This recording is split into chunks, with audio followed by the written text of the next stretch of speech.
Hello students, how are you? Today we will discuss dual nature of radiation and I hope you have revised all your previous lectures. तो आज हम लोग basic से start करने वाले हैं इस टॉपिक को। तो डुअल नेचर ऑफ रेडिएशन हम लोग स्टार्ट करने वाले हैं स्टूडेंट्स। डुअल वर्ड का मतलब होता है डबल। जैसे कि आप लोगों ने जूनियर क्लासेस में पढ़ा था लाइट शोज डुअल नेचर, है ना, याद है? क्लास 10th में ये टॉपिक था, लाइट शोज डुअल नेचर। तो सिर्फ लाइट ही नहीं और भी बहुत सारे पार्टिकल्स हैं, जैसे इलेक्ट्रॉन है, प्रोटॉन्स हैं, ये सारे कैसे करते हैं? डुअल नेचर शो करते हैं। अब डुअल नेचर का मतलब यहाँ पे क्या है? दो नेचर है, उनमें से एक होता है पार्टिकल नेचर और दूसरा कौन सा नेचर होता है? Wave nature. तो डी ब्रॉगली एक साइंटिस्ट थे जिन्होंने ये बताया था कि कोई भी अगर मूविंग पार्टिकल है उससे एसोसिएटेड जो वेव होगा उस वेव को तो हम लोग क्या बोलेंगे? Matter wave. और जो वेवलेंथ होगा उस मैटर वेव का उसको हम लोग क्या बोलेंगे? De Broglie wavelength. तो आप देख सकते हैं यहाँ पर सबसे पहले डी ब्रॉगली हाइपोथेसिस में मैटर वेव क्या है? A wave is always associated with a moving particle. जो मूविंग पार्टिकल है उससे वेव एसोसिएटेड होता है ना। This wave is called matter waves और de Broglie wave. The wavelength associated with matter waves is known as de Broglie wavelength. और de Broglie hypothesis में क्या? इलेक्ट्रॉन है, प्रोटॉन है, फोटोन है, एटसेट्रा। सो कैसा नेचर? Dual nature. अब dual nature का मतलब अभी मैंने आपको बताया था, एक तो पार्टिकल नेचर और दूसरा वेव नेचर। ठीक है स्टूडेंट्स। तो एक छोटी सी बात मैं बता दूं, जैसे आपने लाइट में पढ़ा था कि लाइट डुअल नेचर शो करता है, ये पार्टिकल नेचर भी और वेव नेचर भी। लाइट के कुछ फेनोमिनन्स जैसे कि रिफ्लेक्शन है, रिफ्रैक्शन है, ये पार्टिकल नेचर से इलस्ट्रेट कर सकते हैं। और जबकि लाइट के कुछ phenomenon like interference, diffraction, polarisation, ये एक्सप्लेन किया जाता है जब लाइट को हम क्या ज्यूम करते हैं? वो वेव नेचर का है। क्या बात समझ में आए स्टूडेंट्स? तो इसी तरीके से डुअल नेचर ऑफ रेडिएशन में इलेक्ट्रॉन की अगर हम बात कर लें या प्रोटॉन या मूविंग पार्टिकल्स जितने भी हमारे, वो सारे क्या होते हैं?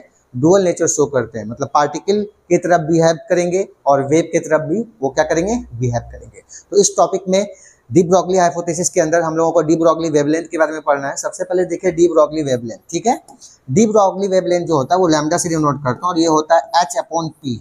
h upon P. यहाँ पर h का मतलब क्या है? प्लैंक्स कांस्टेंट है और p का मतलब क्या है? मोमेंटम है। सिमिलरली h अपॉन p का मतलब क्या होता है? Mass into velocity. Linear momentum का फॉर्मूला आप लोगों को पता है क्या होता है? Mass into velocity. तो h अपॉन p या h अपॉन mv, यह आपका क्या हो गया? D Broglie wavelength. तो इस फॉर्मूला को आपको भूलना नहीं है। अब इसको हम लोग अप्लाई करेंगे बहुत सारे न्यूमेरिकल्स में भी और एमसीक्यू में, आजकल बोर्ड में हो गया, नीट हो गया, जेई हो गया, इनमें भी आपको इनका एप्लीकेशंस दिखेगा। क्या बात समझ में आए स्टूडेंट्स? तो डी ब्रॉगली वेवलेंथ में जो फर्स्ट फॉर्मूला आपने पढ़ा वो क्या है? Lambda equals h upon p और h अपॉन mv। जहां पर p का मतलब क्या है? देख लीजिए, मोमेंटम ऑफ पार्टिकल, h का मतलब है प्लैंक्स कांस्टेंट, लैम्डा का मतलब है D Broglie wavelength and m का मतलब है मास ऑफ पार्टिकल। h जो है यहाँ पर प्लैंक्स कांस्टेंट है, इसकी वैल्यू आपको याद रखना है 6.63 इंटू 10⁻⁻34 जूल सेकेंड। ये वैल्यू आपको याद रखना है प्लैंक्स कांस्टेंट की। ऐसे आप लोगों ने स्ट्रक्चर ऑफ एटम जो क्लास 11th का केमिस्ट्री वहां पर भी इस टॉपिक को पढ़ा होगा, है ना? याद आया कुछ? तो चलिए, तो फर्स्ट फॉर्मूला आपको मैंने बताया, लैम्डा इक्वल्स क्या होता है? h अपॉन पी और h अपॉन mv। अब इसको ही अप्लाई करेंगे काइनेटिक एनर्जी के टर्म में। तो D Broglie wavelength in terms of kinetic energy. तो आप मुझे पहले एक बात बताओ, काइनेटिक एनर्जी जो होता है वो मोमेंटम के टर्म में क्या होता है? p square upon 2m। ठीक है, या तो हाफ mv स्क्वायर होता है। अब देखिए मोमेंटम के टर्म में चाहिए हमें, तो आप मुझे बताओ p इज इक्वल टू क्या हो जाएगा?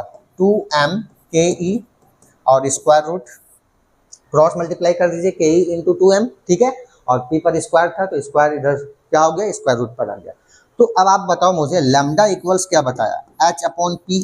ठीक है, अब ये जो p है, अभी हम इसको p को रिप्लेस कर सकते हैं 2m ke से, 2m ke। हालांकि सिंबल में देखिए मैंने काइनेटिक एनर्जी को k से डिनोट किया है, आपको याद रखने के लिए मैं बता रहा हूँ, ke याद कर लो, या किसी किसी जगह ke की जगह सिर्फ और सिर्फ e लिखा होता है, इसका मतलब वहां पर भी क्या है? Kinetic energy. तो फिर क्या लिख सकते हैं आप बताओ मुझे? h upon 2m k। याद हो गया? चलिए, तो ये काइनेटिक एनर्जी के टर्म्स में हुआ डी ब्रॉगली वेवलेंथ। यहाँ पर लिख दिया मैंने k मतलब काइनेटिक एनर्जी। ठीक है स्टूडेंट्स, चलो अब यहाँ पर क्या है? फर्स्ट फॉर्मूला तो आपने पढ़ा lambda equals h upon mv या p। अगर वो याद है तो आप सारे फॉर्मूला बहुत ही इजीली ड्राइव कर सकते हो उसके। तो फर्स्ट मैंने बताया अगर काइनेटिक एनर्जी के टर्म में डी ब्रॉगली वेवलेंथ चाहिए तो काइनेटिक एनर्जी मोमेंटम के टर्म में लिख दीजिए, क्या होता है? p square upon 2m।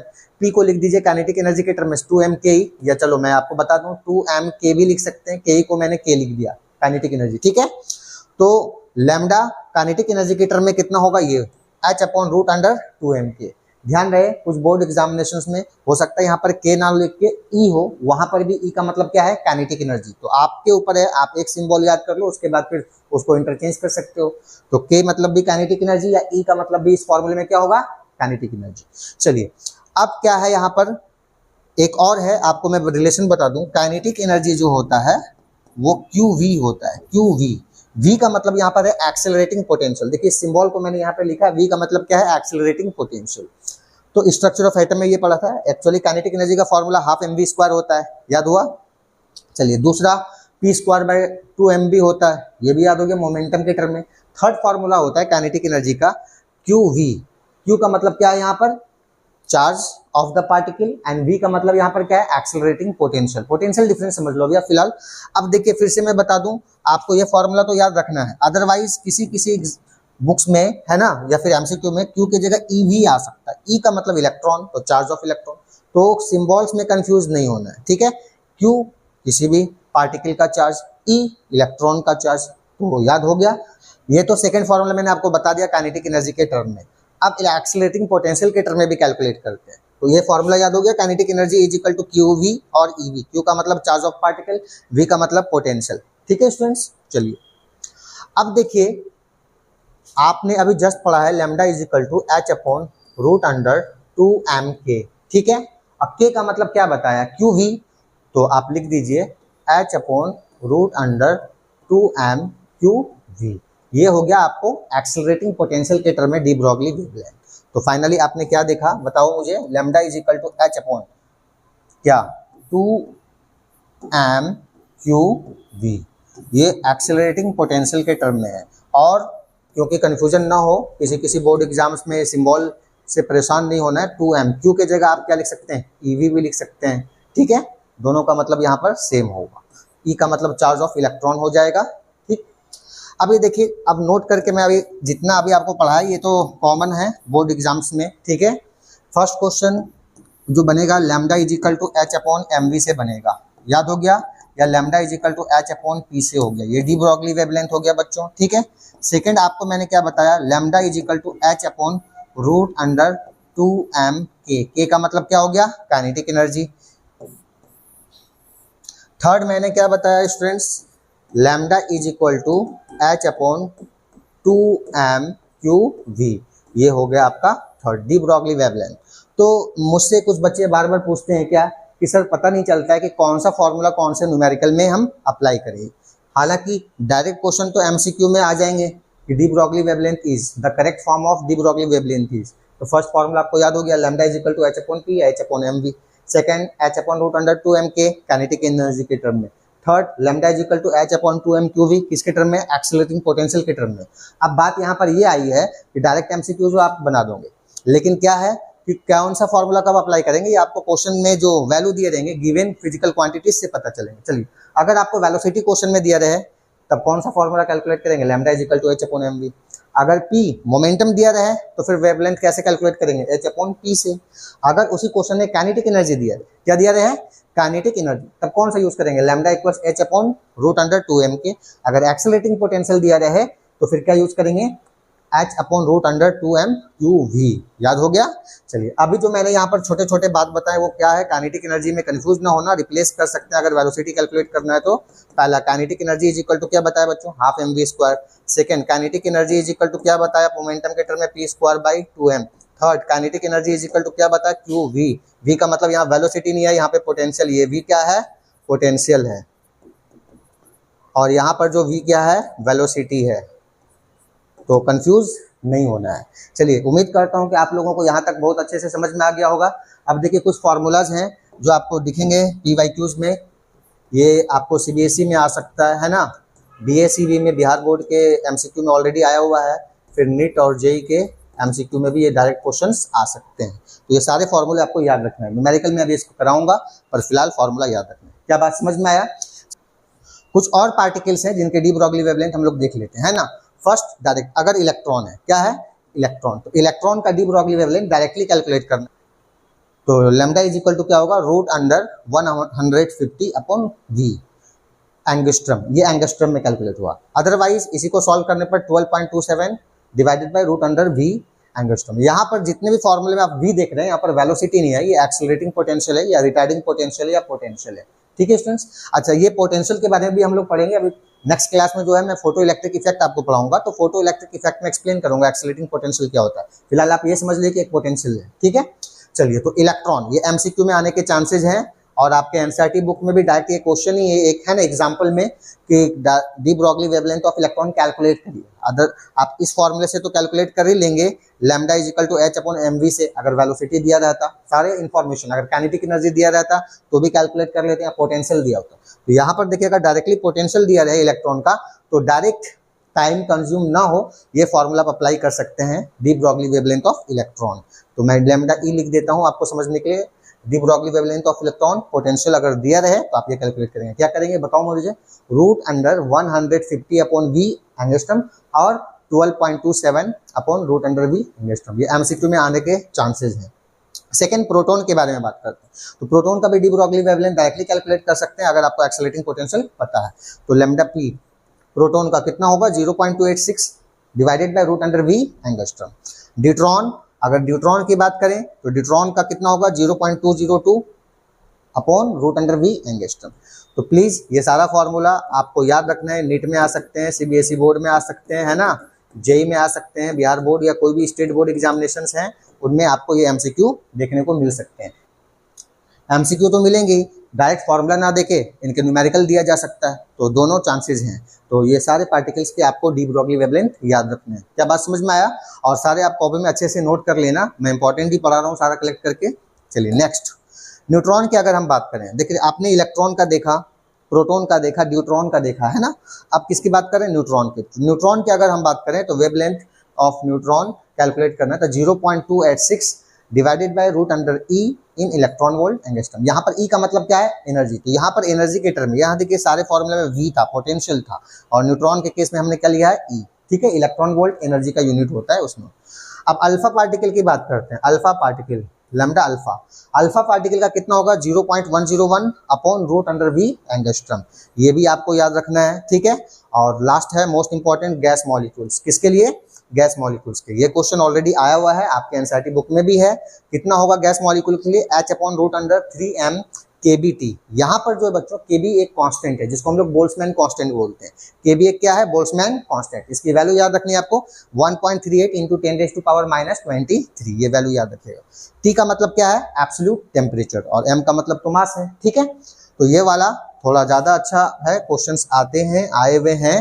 तो आपको टोटल मैंने कम से कम 7 फार्मूला जो बताए हैं, इनमें से कोई सा भी एग्जाम में आ सकता है, या तो डायरेक्ट फार्मूला एमसीक्यू में, या तो फिर इन पर बेस्ड कोई न्यूमेरिकल आ सकता है। क्या बच्चों समझ में आया? चलिए क्विक रिकैप कर लेते हैं हम लोग। क्या बताया? सबसे पहले इलेक्ट्रॉन के लिए भी बता दिया, लैम्डा इज इक्वल टू कितना होगा? 12.27 upon root under V angstrom. Proton का क्या याद रखेंगे? 0.286 upon root under V angstrom. For deuteron, deuteron के लिए कितना याद रखेंगे? 0.202 upon root under V angstrom. Neutron की बात करें तो न्यूट्रॉन के लिए कितना याद रखना है? 0.286 divided by root under E in electron volt. E का मतलब एनर्जी है यहाँ पे। और अल्फा पार्टिकल की बात करें तो अल्फा पार्टिकल एक पॉजिटिवली चार्ज पार्टिकल है, इसके बारे में भी हम लोग पढ़ेंगे आगे आने वाले चैप्टर्स में। ठीक है, तो lambda alpha is equal to 0.101 divided by root under V angstrom. Gas molecules के लिए बात करें तो lambda equals h upon root under 3m kBt। kb का मतलब क्या है यहाँ पर? Boltzmann constant. चलिए बच्चों, उम्मीद करता हूँ कि आपको डी ब्रॉगली वेवलेंथ जितने भी बताए मैंने वो समझ में आया। भूलना भी नहीं है, बस आप 2-3 बार प्रैक्टिस करेंगे तो आराम से मेमोराइज हो जाएगा। चलिए अब आगे आते हैं। न्यूमेरिकल के लिए कुछ छोटी सी बात बता दूं। अल्फा पार्टिकल एक्चुअली जो है, अल्फा पार्टिकल एक पॉजिटिवली चार्ज पार्टिकल है। ठीक है, जो हेलियम न्यूक्लियस के इक्विवेलेंट है। अब यहाँ पर अल्फा पार्टिकल्स के अगर किसी न्यूमेरिकल को बना रहे हैं तो मास ऑफ अल्फा पार्टिकल आपको याद रखना है 4 टाइम्स मास ऑफ प्रोटॉन होता है। 4 टाइम्स मास ऑफ प्रोटॉन। तो mass of alpha is equal to 4 times mass of proton.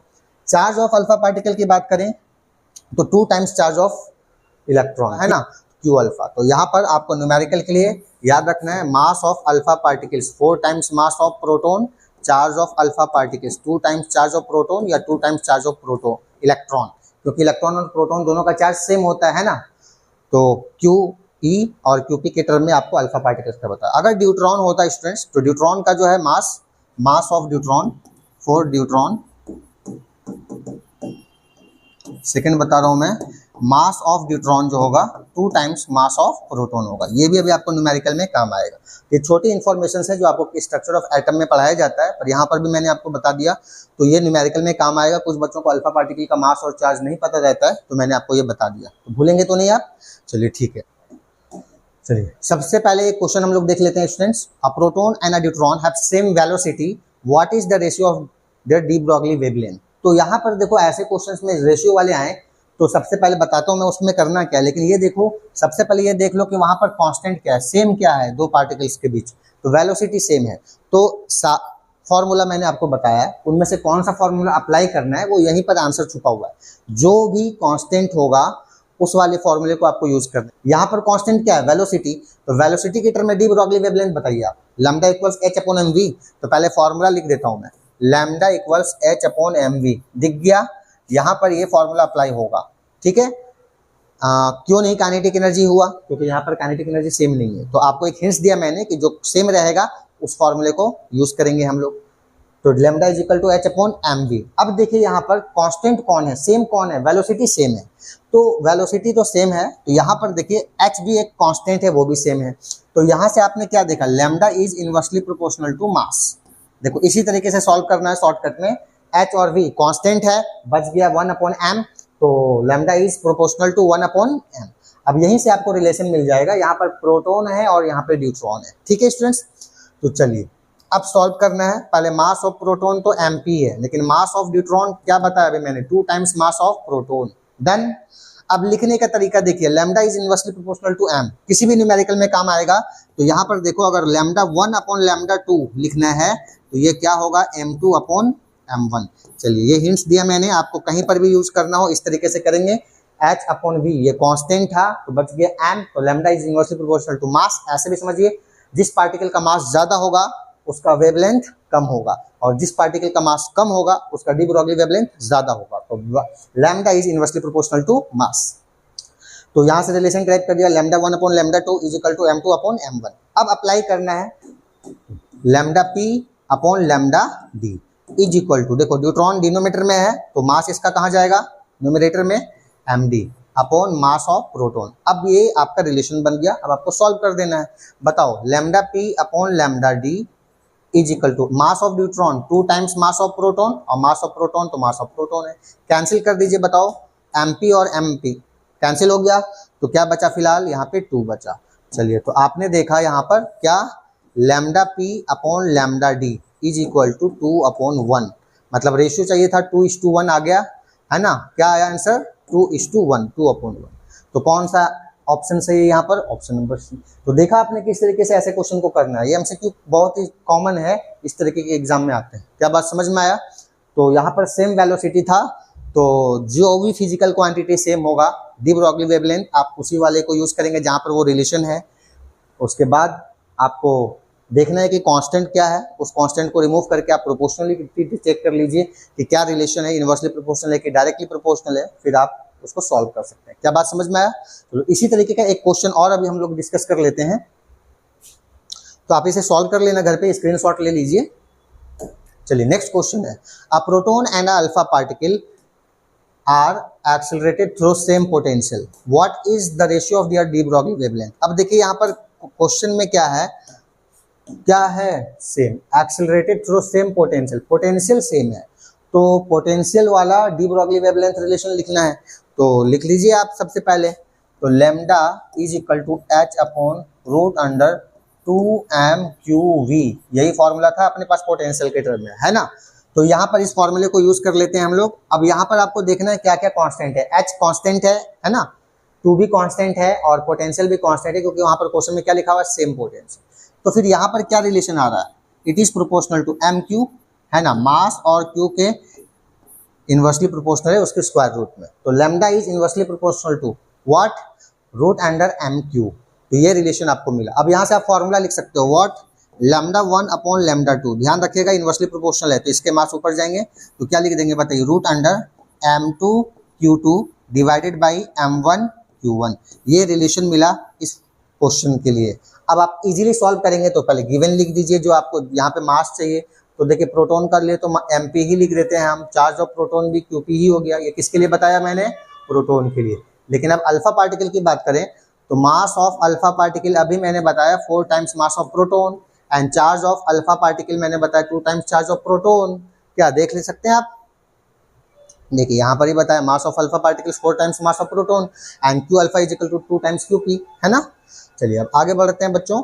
तो इस रिलेशन के अकॉर्डिंग करना है लैम्डा प्रोटॉन और अल्फा पार्टिकल। तो lambda P upon lambda alpha is equal to root under, देखिए यहाँ पर लैम्डा 2, तो यहाँ पर क्या होगा m2, तो यहाँ पर अल्फा पार्टिकल है तो m alpha Q alpha divided by M P और व्हाट क्यू पी। अब आपको सॉल्व कर देना है वैल्यू पुट करके। बताओ m alpha 4 times M P done, q alpha 2 times Q P, उसके बाद एम पी तो एम पी ही है, क्यू पी तो क्यू पी ही है। अब आप बता दो कैंसिल करके क्या कैंसिल होगा? एम पी से M P cancel, Q P से क्यू पी कैंसिल, 4 2 जा 8 रूट अंडर 8। तो lambda P upon lambda alpha is equal to root under 8। अब रूट अंडर 8 को हम लिख सकते हैं बच्चों 2 रूट 2। क्या बात समझ में आया? तो 2 रूट 2 डिवाइडेड बाय 1, तो ये वही वाला आया 2 रूट 2। अगर रेशियो में ऑप्शन रहते तो 2 रूट 2 इज टू 1। अब यहाँ पर ऑप्शन देख लीजिए क्या है 2 रूट 2, तो क्या होगा?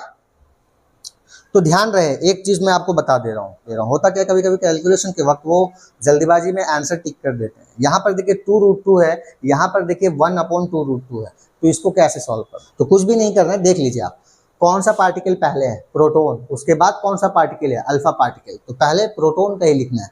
यहाँ पे देखिए हमने lambda P upon lambda alpha लिखा है, लेकिन अगर अल्फा पार्टिकल और प्रोटॉन का रेशियो निकालना होता तब ये lambda alpha upon lambda P होता और ये चेंज हो जाता रेशियो। ये आता कितना 1 अपॉन 2 रूट 2, ये होता कितना 1 अपॉन 2 रूट 2। देखिए ये वाला आंसर होता कब? डी ब्रॉगली वेवलेंथ और का रेशियो अगर अल्फा पार्टिकल और प्रोटॉन का पूछता। समझ में आया?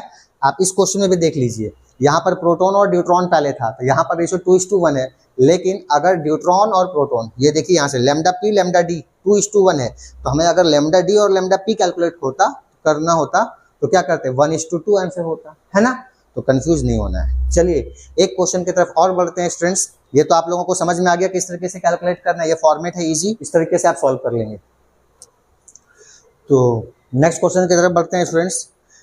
अ proton and alpha particle have same D Broglie wavelength. यहाँ पर सेम क्या है? डी ब्रॉगली वेवलेंथ सेम है। और what is the ratio of there accelerating potential. तो हमें किसका रेशियो कैलकुलेट करना है? एक्सेलरेटिंग पोटेंशियल का। तो चलिए कौन सा फॉर्मूला अप्लाई होगा आप बताओ? Lambda equals H upon root under 2m QV। क्या बात समझ में आया? अब क्या करना है? तो यहाँ पर किसका रेशियो कैलकुलेट करना है? Accelerating potential. तो एक्सेलरेटिंग पोटेंशियल का फॉर्मूला अप्लाई करो। सबसे पहले इसके लिए मैं क्या कर देता हूँ, squaring both side, squaring both side, दोनों तरफ स्क्वायर कर लेंगे आप। तो लैम्डा स्क्वायर यहाँ पर करेंगे तो एच स्क्वायर डिवाइडेड बाई, बताइए स्क्वायर रूट स्क्वायर से कैंसिल हो जाएगा तो 2m QV। अब आप v को उस तरफ लेकर जाएंगे, v को हम इस तरफ लेकर आ गए। अब क्या चाहिए? एच स्क्वायर है, ध्यान से देखिएगा, ये लैम्डा स्क्वायर तो डिनोमिनेटर में आ जाएगा 2m क्यू लैम्डा स्क्वायर। तो ये हमारा v है, तो ये हमारा v है। देखो कैसे किया हमने, क्रॉस मल्टीप्लाई कर दीजिए 2m QV था, तो 2m QV into lambda square, तो v तो यहाँ पर है, ये वाला term 2m Q lambda square आ जाएगा। अब आप यहाँ से मुझे बता दो कि कांस्टेंट क्या क्या है। h कांस्टेंट है, 2 कांस्टेंट है, लैम्डा कांस्टेंट है, तो यहाँ पर v का रिलेशन बताइए। It is inversely proportional to h square constant, lambda square constant, 2 constant, तो इन 1 अपॉन एम क्यू, मतलब v is proportional to 1 upon M Q या inversely proportional to M Q. अब क्या करना है इस रिलेशन, तो v1 upon v2 is equal to, inversely proportional है तो लिखेंगे m2 q2 divided by m1 q1, ये रिलेशन मिला। अब इसी रिलेशन के बेसिस पे आपको सॉल्व करना है। देखिए एक्सेलरेटिंग पोटेंशियल का, अब वहाँ पे अल्फा पार्टिकल है और प्रोटॉन है, दोनों का भी आपको मैंने बताया। क्या बताया? Mass of alpha particle 4 times mass of proton, charge of alpha particles 2 times charge of proton. अब आप सॉल्व कर लें बच्चों, बताओ क्या होगा यहाँ पर? v प्रोटॉन पहले है तो v proton upon v alpha is equal to m alpha q alpha divided by m p into Q P. अब क्या करना है? वैल्यू पुट करना है हमें, तो वैल्यू पुट करिए। m अल्फा कितना होगा? 4 times M P, Q alpha कितना होगा बताओ? 2 टाइम्स QP। अब बताओ MP की वैल्यू MP ही होगी या QP भी QP ही होगी। कैंसिल होने वाला टर्म कैंसिल कर देंगे आप, QP से QP कैंसिल, MP से MP कैंसिल, 4 2 जा 8, कितना आया स्टूडेंट्स 8, 8/1, डिनोमिनेटर में कुछ नहीं रहे तो 1, 8:1। सही आंसर क्या है 8:1, मिल गया आंसर। चलिए तो आपका जो यहाँ पर VP/V अल्फा आया वो कितना आया बच्चों 8:1। अगर V अल्फा और VP का रेशियो पूछता है तो 1:8, कंफ्यूज नहीं होना है। तो देखा आप लोगों ने डी ब्रॉगली वेवलेंथ से किस तरीके के क्वेश्चन आ सकते हैं। एक तो डायरेक्ट वैल्यू बेस्ड क्वेश्चन रहेंगे, न्यूमेरिकल वैल्यू दिया रहेगा है ना, मास चार्ज सारा चीज और कैलकुलेट कर लेने। दूसरा ये थोड़ा अच्छा टाइप का न्यूमेरिकल है जिसमें रेशियो पूछे जाते हैं, इस तरीके से सॉल्व होंगे। तो कोई कंफ्यूजन स्टूडेंट्स? तो नेक्स्ट क्लास में हम लोग इससे रिलेटेड और भी क्वेश्चंस पढ़ेंगे और आगे का टॉपिक भी क्लियर करेंगे। तो इतने आप लोग फॉर्मूला रिवाइज भी कर लेना और क्या कर देंगे इस टाइप के न्यूमेरिकल को सॉल्व करेंगे। चलिए एक क्विक रिकैप शॉर्टकट में मैं बता दे रहा हूँ। तो आपको MCQ या फिर न्यूमेरिकल में हेल्पफुल होंगे। दोबारा मैं बता दे रहा हूँ, याद रखना है जो सबसे ज़्यादा यूज होना है। लैम्डा इज इक्वल टू क्या बताया H/P, ठीक है, मोमेंटम के टर्म में। दूसरा क्या बताया lambda is equal to H/mv, P बराबर क्या होता है मास इंटू वेलोसिटी, ठीक है। थर्ड बताया मैंने lambda is equal to H/√2mk, K का मतलब यहाँ पर काइनेटिक एनर्जी बता चुका हूँ, या तो 2me लिख सकते हैं आप। चलिए ये काइनेटिक एनर्जी के टर्म में बताया मैंने। उसके बाद क्या बताया बच्चों H lambda is equal to H/2mqv, Q का मतलब चार्ज, V का मतलब पोटेंशियल। क्या बात समझ में आया? तो ये 4 फॉर्मूला सबसे ज़्यादा यूज करना है आप लोगों को, है ना। उसका इलेक्ट्रॉन का, प्रोटॉन का, ड्यूट्रॉन का, अल्फा पार्टिकल का, न्यूट्रॉन का, गैस मॉलिक्यूल्स का मैंने डी ब्रॉगली वेवलेंथ आपको बताया। तो आप इतना पढ़ लें, आपको आराम से 2 क्वेश्चंस आपके एग्जाम में बन जाएंगे, है ना। और नेक्स्ट टॉपिक हम लोग फोटो इलेक्ट्रिक इफेक्ट पढ़ेंगे और उनके कुछ न्यूमेरिकल्स पढ़ेंगे। तब तक आप लोग रिवाइज कर लेना, ठीक है स्टूडेंट्स। Thank you.